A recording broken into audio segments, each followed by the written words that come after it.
கர்த்தருக்கு சோத்திரம். காலை வணக்கங்கள். ஆண்டவரை பற்றி சில வார்த்தைகள் சொல்கிறேன். இது விஜய் சாருக்காகோசம் நான் பேசுகிற வார்த்தையாக இருக்கும். அவருக்காகோசமே இந்த வார்த்தையை நான் கொண்டு வந்திருக்கிறேன்.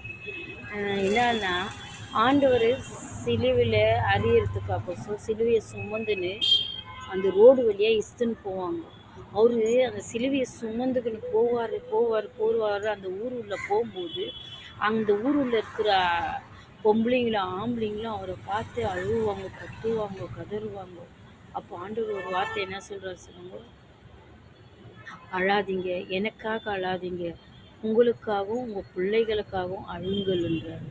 எனக்காக அழாதீங்க, உங்களுக்காகவும் உங்கள் பிள்ளைங்களுக்காகவும் அழுங்கள்ன்றார்.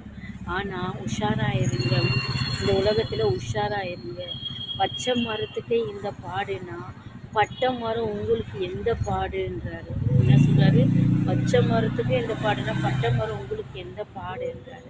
அதுபோல் அவர் ஒரு பாவமும் அறியாத மனுஷன் இந்த உலகத்தில் வந்தபோது, இவன் பிசாசு பிடித்தவன், பேய் பிடிச்சவன், அவன் சரியில்லை, அவன் அப்படி இப்படின்னு அவர் திட்டி கேவலப்படுத்தி இவங்க சிலுவையில் அறையணும். சில ஜனங்க சொல்லுவாங்க இவரை காப்பாற்றுங்க, இவர் நல்லவர், இவர் போதகர் அப்படின்னு சொல்கிறாரு. அப்படி ஆண்டவருக்கே அந்த கதி இருக்கும்போது சர்வசாதாரணமாக மனுஷனாக இருக்கிற விஜய்க்கு எப்படி இருக்கும்? அவர் நல்லது நினச்சி இந்த உலகத்துக்கு மனுஷனுக்கு ஒரு நாள் நம்ம வாழ்ந்தது போதும், இதுக்கு மேலே நம்ம இந்த மனுஷனுங்களுக்கு நல்லது செய்யலாம், நம்ம தமிழ்நாட்டு மக்களுக்கு நம்மளால் முடிஞ்ச நல்லது செய்யலான்னு அவர் நல்ல எண்ணத்தோடு அரசியலுக்கு வரணும்னு நினச்சாங்க. சில தீவிரவாதிங்க, சில பொறாமை பூச்சிங்க, சில குற்றவாளிங்க என்னன்றாங்க, அவர் குற்றவாளியாக தீர்ப்பிட்டு அவருக்கு தண்டனை கொடுக்க நினைக்கிறாங்க. அதுக்கு தான் ஆண்டவர் அப்போவே சொல்லியிருக்கிறார், பச்சை மரத்துக்கே இந்த பாடுனா பட்டை மரம் உங்களுக்கு எந்த பாடுன்னு சொல்லியிருக்கிறாரு. அதனால் நீங்கள் என்ன பண்ணுங்க, விஜய்க்கு ஓட்டு போட்டு விஜயை ஜெயிக்க வைங்க.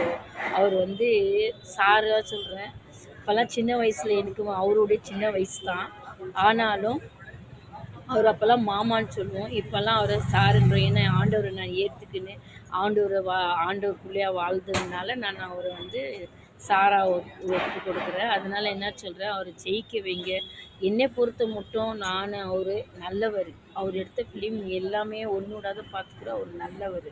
அவர் நல்லவரை ஜெயிக்க வச்சு அந்த நாட்டுக்கு மக்களுங்களை காப்பாற்றுங்கன்னு ஆண்டுடைய ஆசீர்வாதமும் கிருபையும் என்றென்றும் விஜய் சாருக்கு உண்டு. God bless.